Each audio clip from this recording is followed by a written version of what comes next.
Good evening, everyone. So we are back again at Boots and Crampons, and today we are going to tell you about what all things to carry once you're going on a long trek. And this is a typical case once we are going for something like an Everest Base Camp, and that's how we're going to cover. I'm Romil. I've led the Everest Base Camp multiple times, more than 10 times, and I've been to the top of Everest and different climbs all around the world. And today, step by step, we'll tell you in perspective of Everest Base Camp what all things you need to carry. Only thing is, listen to this very carefully. A bit of up and down is fine. This also holds for something like a Friendship Peak, which is 5,289 meters, and only difference would be that you would need a better climbing thing and climbing boots and crampons, which we'll already covered on the kind of shoes which we have done in the previous videos. Right, so first and foremost, Everest Base Camp is a wonderful trek. We cover it in 15 days. So first thing you need would be a duffel bag, something like this, 100 liters. This is what we provide to all the climbers who are doing Everest Base Camp with boots and crampons. Very spacious, waterproof, and this is the first gear which you should have. And you'll have it once you reach Kathmandu. All your luggage gets shifted to this 100-liter bag. And once it gets shifted, then this is the one which is being carried by the mules or the porters. Apart from that, this is a day pack. This you're supposed to carry it. This one is supposed to be carried by the porter or the mule. This one can be between 30 to 45 liters. If you want to train more, this can be bigger. But then make sure you have this to carry your day-to-day affair and the kind of things you have. Right.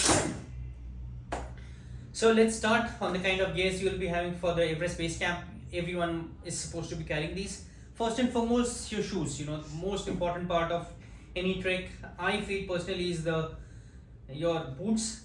Make sure these are your ankle high once you're using them, because it gives a good protection, good stability, and good support in case of ankle twist. These ones in particular are La Sportiva. I've used them multiple times on the Everest Base Camp. These have to be waterproof. This one is a Vibram sole, very hard, so it's highly recommended you have something like this once you are going for the Everest Base Camp trek. Right, so these shoes you're going to wear, so I'm not going to put it inside, or let's do it, not a problem. So this is one pair. In case you feel you need to carry another pair, you can carry, but then I generally carry only one pair of shoes. And then I have my sandals. So sandals, okay, I'll tell you once I see them. So next is your socks, right? So socks, you need to carry multiple socks because you will be out on trek for 12 days. 3 days will be in Kathmandu. In these 12 days, the initial days are kind of warm, so I generally go with synthetic socks, not the woolen or heavy duty ones. But point to note, at this point, your body starts getting tuned to my climbs. So I generally prefer wearing compression socks, which are high till my knee. So I carry 2 of these, and this will give me a good recovery the moment I reach the tea house, right? And these are highly recommended. Then once we go to higher altitudes, we go with woolen socks. These are the lighter duty ones, and these are heavy duty ones. So you can have 2 of each or 1 of each depending on how warm you feel or how cold you feel on the climb. So we have covered shoes, we have covered socks. Then will be the undergarments. So it's a 12-day trek. Have about 4 to 5 sets, and you can wash them at places wherever you get the opportunity. Next we come on to the lowers. I generally go with a convertible, which means you carry a short. For first day, second day you can wear these, and then you can use this with a zipper, so that it becomes a trouser. So it becomes a summer trekking pant. Highly recommended you have that. At least one. If you want to have more, up to you. Once we come to day 4, 5, 6, this is a warm band. It has a fleece lining inside, and this is from North Face. I got it from Kathmandu. Very nice, very warm, and this would solve the purpose till about day 6, day 7. So this also goes inside. For day 10, 11, very, very cold days, Gorakshe, Kalapattar, you could do with that, but then it's better if you have something warmer than that. This is a trouser with a fleece lining and padded outer, so it's very warm, so you can use it, and then you are carefree that you'll be taken care of as regards the cold is concerned. Another important gear is your thermals, both upper and lower. I carry one set of thermals. I got it from North Face. Extremely good in case you're buying. You could look also for merino wool, and those are odor resistant and carry lightweight, and you can wear them multiple days. Next, another important pair of gear is this raincoat, both upper and lower.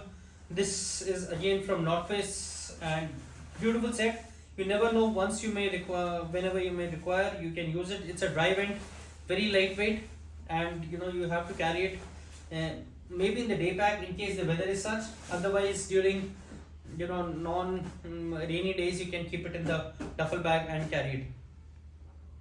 For sleeping at night, I would generally go with this Zimrat wear. This is sponsored by them. This is Zimrat lowers, and these are pretty warm, and you can wear it whenever you reach the tea house.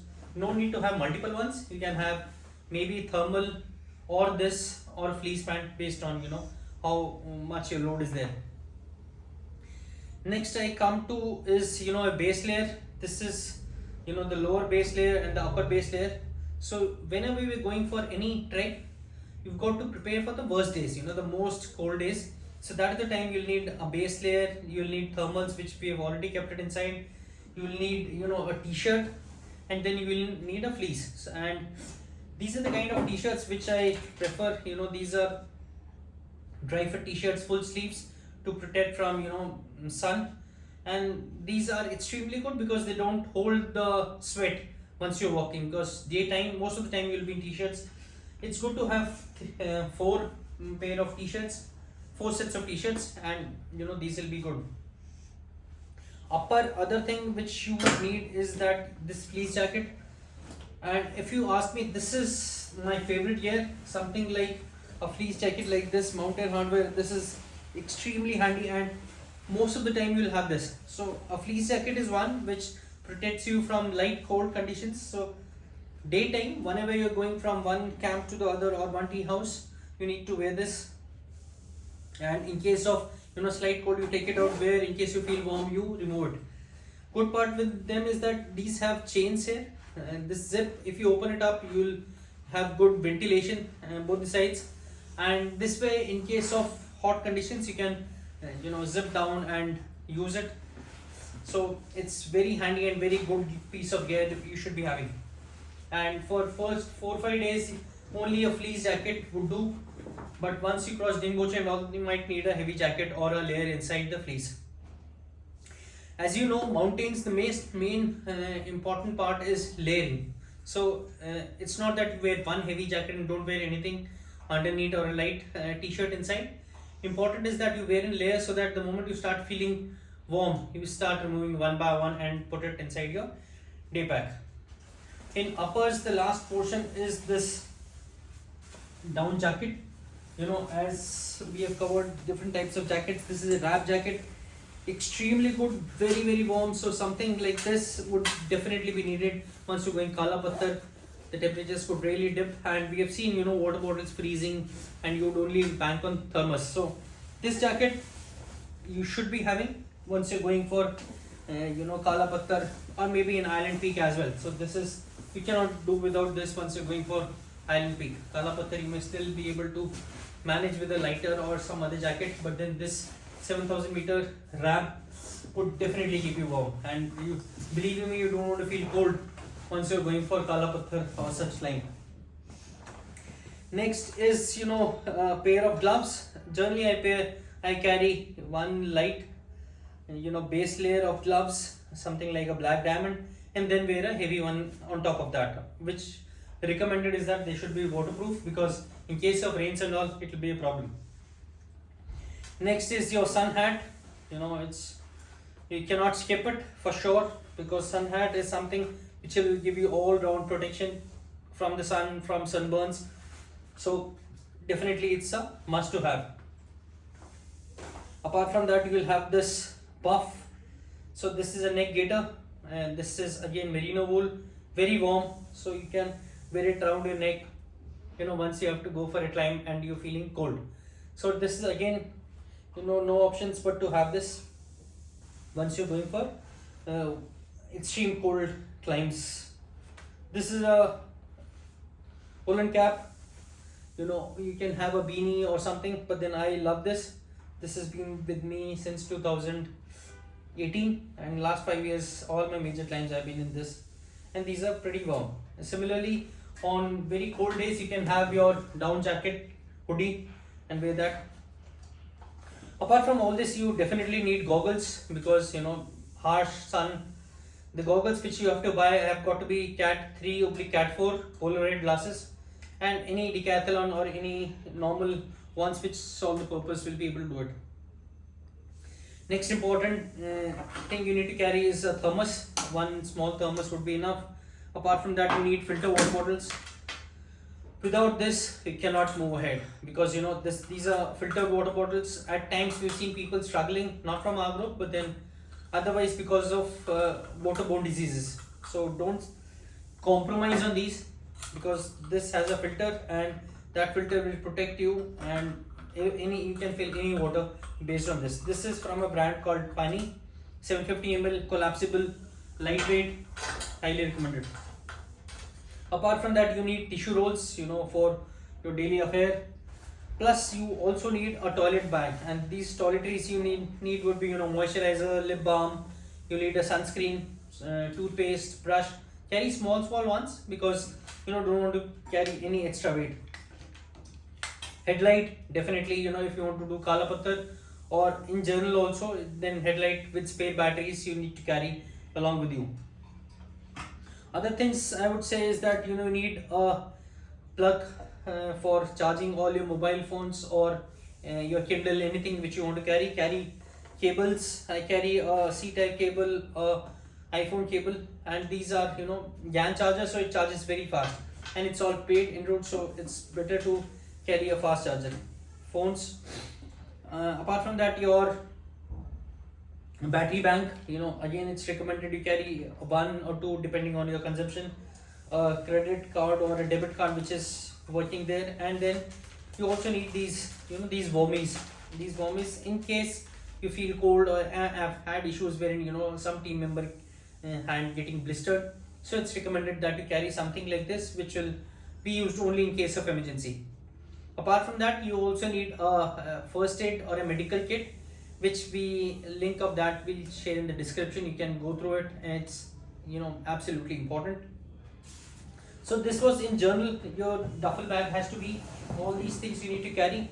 Yeah, and these are the sandals I was referring. So once you reach a tea house, you need to change into these sandals or anything which you want to carry. These are the light ones, and easily you can carry it or put it inside the bag. So it's recommended. As I said, these are from Zero. Nice one. So this completes the kind of packing you need for the Everest Base Camp Trek. If there are any questions, feel free to ask. We'll be happy to answer them. And you can check more details about all these gears on bootsandcrampons.com. We have given the list of gears which are recommended for the Everest Base Camp or any other climb. So this is all I had to cover in this part of the 15-day Everest Base Camp packing list. In case you think I've missed out anything, please write in the comment box. We'll be happy to add or mention it in the captions for other people to benefit. Right? There's no limit to it. You can carry your GPS watch with a charger and so much other stuff. But then these are the bare minimum essentials which are required for a successful Everest Base Camp Trek. So all the best. Enjoy. Have a great climb ahead and stay safe. Bye bye.